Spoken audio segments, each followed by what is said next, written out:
വാർത്തകളും നോട്ടിഫിക്കേഷനും ലഭിക്കാൻ ഉടൻ തന്നെ സബ്സ്ക്രൈബ് ചെയ്യുക. തൊട്ടപ്പുറത്തുള്ള ബെൽ ഐക്കണിൽ ക്ലിക്ക് ചെയ്തുകൊണ്ട് ഓൾ എന്നുള്ള ഓപ്ഷൻ തിരഞ്ഞെടുക്കുക.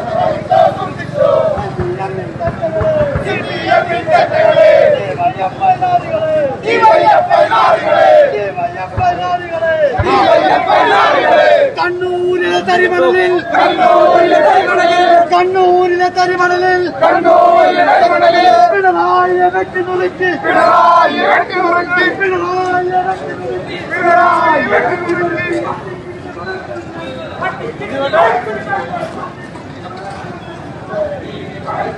എന്തൊരവസ്ഥയാണിത്?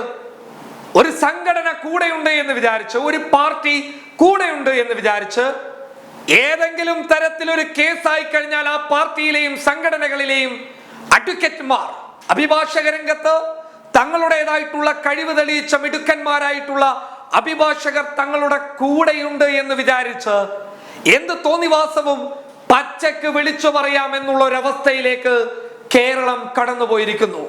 തലശ്ശേരിയിലെ ആ മുദ്രാവാക്യം നമ്മൾ കേട്ടതാണ്. തൃശ്ശൂരിലെ ആ മുദ്രാവാക്യം നമ്മൾ കേട്ടതാണ്.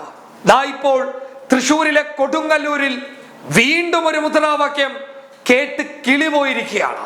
ജനുവരി 4 സതീഷ് ബലിദാന ദിനവുമായി ബന്ധപ്പെട്ട് കൊടുങ്ങല്ലൂരിലെ സംഘപരിവാർ പ്രവർത്തകർ വിളിച്ച മുദ്രാവാക്യം കേട്ട് ഞെട്ടിത്തരിച്ചിരിക്കുകയാണ് മലയാളികൾ. എന്തൊരവസ്ഥയാണിത്?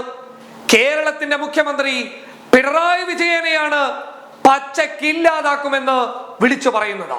അതായത് കണ്ണൂരിന്റെ തെരുവുകളിൽ വെട്ടി നുറുക്കി പിണറായിയെ പട്ടിക്കിട്ട് കൊടുക്കുമെന്നാണ് ആ മുദ്രാവാക്യത്തിൽ BJP-ക്കാരായ RSS-കാരായ സംഘപരിവാർ പ്രവർത്തകരായിട്ടുള്ള ആളുകൾ വിളിച്ചു കൂവി പറയുന്നത്.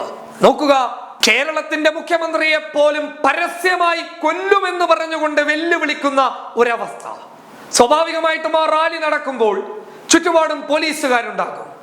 അവരെയൊക്കെ നോക്കുകുത്തികളാക്കി മാറ്റിയിട്ട് സംഘപരിവാർ പ്രവർത്തകർ വിളിച്ചു പറഞ്ഞു പിണറായിയെ കണ്ണൂരിന്റെ തെരുവിലിട്ട് വെട്ടിക്കൂട്ടും എന്ന്. ഈ വീഡിയോ പുറത്തു വന്നിട്ട് എനിക്ക് തോന്നുന്നത് 24 മണിക്കൂർ കഴിഞ്ഞു എന്നുള്ളതാണ്. എന്ത് നടപടിയാണ് ഉണ്ടായിട്ടുള്ളത്? കേരളത്തിന്റെ മുഖ്യമന്ത്രിയെ പോലും പരസ്യമായി കൊലവിളി നടത്തിയിട്ട് വ്യക്തിഹത്യ ചെയ്യാമെന്നും പരസ്യമായി വെല്ലുവിളിക്കാമെന്നും RSS-കാർ തെളിയിച്ചുകൊണ്ട് മുന്നോട്ട് പോകുമ്പോൾ, സംഘപരിവാരുകാർ തെളിയിച്ചുകൊണ്ട് മുന്നോട്ട് പോകുമ്പോൾ ഇത് അപകടകരമായ ഒരു അവസ്ഥയാണ്, സാഹചര്യത്തെയാണ് വിളിച്ചോതുന്നുള്ളത്. ഇവിടെ കൃത്യമായ ഇടപെടലുകൾ ഉണ്ടാകണം. ആഭ്യന്തര വകുപ്പ് ഇത്തരത്തിലുള്ള ആളുകളെ കലാപാഹ്വാനത്തിന്റെ പേരിൽ അകത്തിടണം. സ്റ്റേഷൻ ജാമ്യം കൊടുക്കുന്ന വകുപ്പുകളല്ല, മറിച്ച് നോൺ വയലബിൾ ഒഫൻസ് പ്രകാരം, ജാമ്യമില്ലാ വകുപ്പ് പ്രകാരം പിടിച്ച് അകത്തിടണം. എന്നാൽ ഇവിടെ എന്താണ് സംഭവിക്കുന്നത്? സ്റ്റേഷൻ ജാമ്യത്തിലൂടെ പുറത്തു പോകുന്നു. ഇതിനെതിരെ സംസാരിക്കുന്ന ആളുകൾക്ക് നേരെയാണ് ഇവിടെ വിരൽ ചൂണ്ടുന്നുള്ളത്. എന്തായാലും ഒരു കാര്യം പറയാം, കേരളത്തിന്റെ പ്രിയപ്പെട്ട മുഖ്യമന്ത്രിയെ തൊടാൻ ഇവിടെയുള്ള മതേതര സമൂഹം ഒരിക്കലും ഒരു സംഘപരിവാറിനെയും ഒരു വിദ്വേഷ പ്രചാരകനെയും അനുവദിക്കുകയില്ല.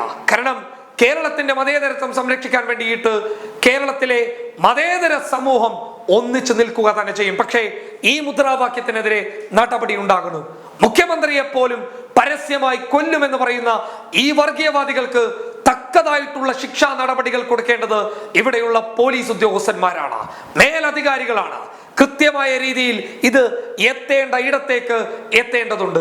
ഈ വീഡിയോയിൽ കാണുന്ന ഈ മുദ്രാവാക്യം വിളിച്ചവനെയും ഏറ്റുവിളിച്ചവനെയും നിയമത്തിന്റെ മുന്നിൽ കൊണ്ടുവരേണ്ടതുണ്ട്.